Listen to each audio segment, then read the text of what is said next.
Well, the gospel question for today is, what does the feast of the body and blood of Christ, aka Corpus Christi, have anything in common with Father's Day? Ready for the answer? I have no idea. I just needed something to segue into my homily. But all seriousness aside, as comedian Steve Allen used to say, for you younger folks who don't recognize who that is or what that means, this religious feast and this secular holiday do have something in common. And I hope to make that as clear as mud before the end of this homily. So sometimes I ask myself, what do I really know about what it means to be a father? Or for you of the female persuasion, what do you really know what it means to be a mother? And for all of us, boys and girls alike, what do we really know what it means when we say bread and wine become the body and blood of Christ? Well, in days past, in the 47 years since I first became a father, in the 16 years since I first became a grandfather, and in the 25 years since I was ordained a permanent deacon, I thought I had some pretty good answers to all of those questions.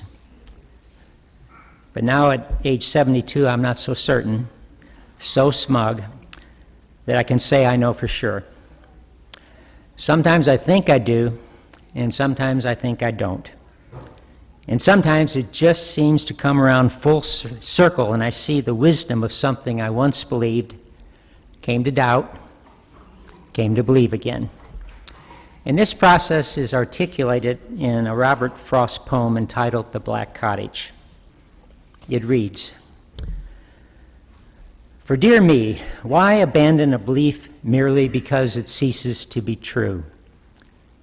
Cling to it long enough, and not a doubt it will turn true again, for so it goes. Most of the change we see in life is due to truths being in and out of favor." So in my back and forth thinking, as I muse about the true nature of fatherhood, motherhood, the Eucharist, wondering, what's it all about? The answers that come to mind first are these: I don't know. I'm not so sure. I'm not so certain. And what good does that do me? It does me a great deal of good, because it helps me realize once again that I'm not the smug, know-it-all person I think I have been sometimes in days gone by. And you know, that's okay.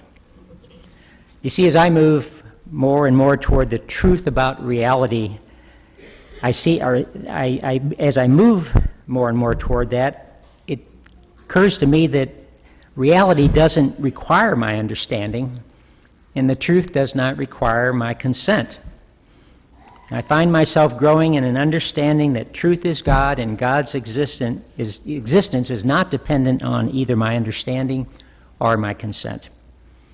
I believe that truth is God because that's what Jesus said. Recall his words, "I am the way and the truth and the life." So what does it mean when the definition of a good father or a good mother, a good grandfather, a good grandmother changes over time?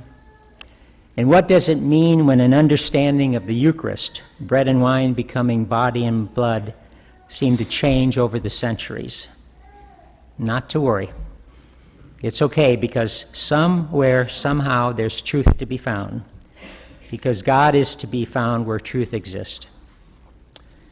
I wonder sometimes if it's as simple as letting me be me, you be you, and God be God, with the caveat that we each be what God has created us to be. Does this God who created us, who is both outside of us and inside of us, become manifest in how we behave as fathers and mothers, grandfathers and grandmothers? I think God does. Is the same true maybe for the bread and wine? Does the God who created it, who is both outside of it and inside of it, become manifest for us when we eat and drink it in faith and in love? I think it does.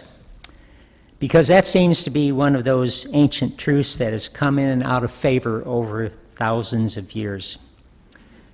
It is written that we who partake of the one bread made up of many grains of wheat become that one bread, that one body.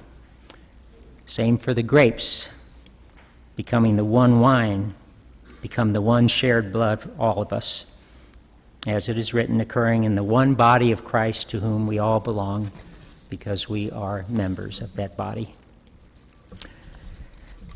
As far as I can tell, none of this is provable in the logical, scientific sense. None of it makes much sense to my small, finite brain and my overinflated, small, finite, false self that I sometimes mistakenly think is the real me. But when we take our direction, when we tap into the power of the God who is both inside of us and outside of us, we need not worry so much about not knowing, about not being certain, about any of this seeming nonsense that we grapple with in our puny minds. See, there is an alternative. It has been written in ancient times by people such as the mystic apostle St. Paul that we can put on, quote, the mind of Christ. It takes an infinite mind to comprehend that which is infinite. And I'm pretty sure that neither you nor I on our own are capable of that. But for some reason, I cannot quite completely explain. This thing called being a parent helps me understand the mystery called Eucharist. It's not an understanding so much as it is an experiencing. So let me mess with your minds in an attempt to understand experience, okay? My love for my two daughters, my wife Mary's love for them, our two daughters' love for their own children, 16-year-old Rose and 3-month-old Marty McDougal, who just got transported out of here a while back, because he likes to eat a lot and poop a lot and throw up a lot and scream a lot if he's not happy, so he'll be going back and forth probably. At any rate, our love, any parent's love for their children, their grandchildren, is just downright transformative. And let me emphasize that by saying it again. Love is transformative. Love takes something wonderful and changes it into a new form, even more wonderful. Is not that what happens when parents love their babies into the wonderful adults they become? Is not that what happens when God, through the gifts, and that's what we call them, the gifts of bread and wine transformed into God's own self, God's being, does not that transform us, we who are mortal, into a new form that is immortal like God? Now, you can't explain this stuff, whether it's parenting or Eucharist. You just have to experience it. And I was thinking this morning about that, you can read about something, you can write about it, or you can experience it. And take any kind of human activity, eating a plump strawberry, okay? Seeing the ocean or the mountains, lovemaking, anything that we experience. Yeah, you can read about it, and you can write about it and do that, or you can experience it. And I think it's pretty self-evident that the most authentic knowing of something is to experience it, if you think about that across the range of human endeavors, see? So, as a father or mother, grandfather or grandmother, aunt or uncle, older sibling or cousin, as a close and cherished friend, we enter into the experience of loving someone else into a new form of who they are, into a new creation. Think of the Andrew Lloyd Webber song, Love Changes Everything. Now, when Mary and I first gazed on our newborn daughters, the hours we spent just looking at and holding our little Rose and our little Marty McDougal, these are experiences that we cannot adequately know nor describe with words. Anyone who loves anyone knows that that is simply true, and that's real. So we need not get all hung up on trying to understand what it is to love someone as intensely as we love our children and grandchildren. We just do it. And it never occurs to us that we need to prove that this intense love that we have is true. We just experience it. Think about it. Do you really need to prove to yourself or to anyone else that your love for a child or a grandchild or a dear friend is true? That's just absurd. We don't need to write a PhD thesis on the nature of parenting to be a good parent. We just have to parent. Perhaps it's the same with the body and blood of Christ, the Eucharist. Do we really have to know and understand the dogma of transubstantiation to enter into the mystery? If we do, then I'm in a world of hurt because I don't understand it. But if, like parenting, this mystery of the Eucharist is something I can experience without having to understand or know it, then I'm okay. And so are you if you're a rookie like me when it comes to explanations of the inexplicable. So does the Feast of the Body and Blood of Christ have anything in common with Father's Day? I guess it does. Because being a father or a mother or anyone who simply wonderfully loves another human being may have something in common with eating the body and drinking the blood of Christ. Neither needs to be completely understood and comprehended for it to be real, to be true. Both need to be experienced. So let's keep on looking with love upon our sons and daughters and grandchildren and our dear friends. Let's keep on holding our grandchildren, embracing them in our arms, and embracing our cherished friends. Let's not worry too much about understanding how it all works.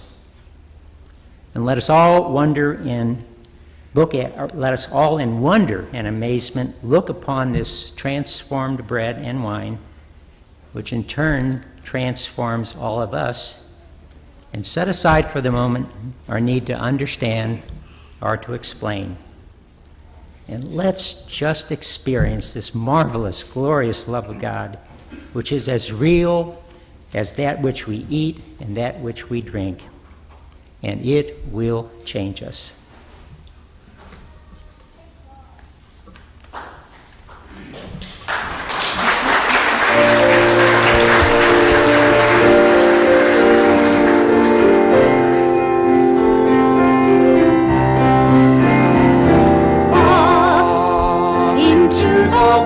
We go, planning futures, shaping years.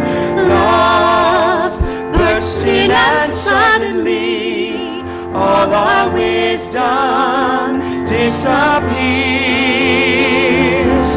Love makes fools of everyone. All the rules we make are broken.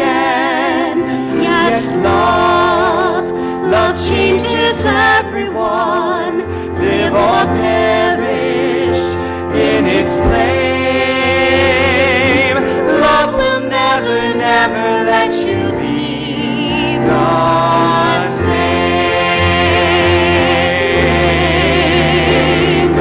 Love will never, never let you be the same.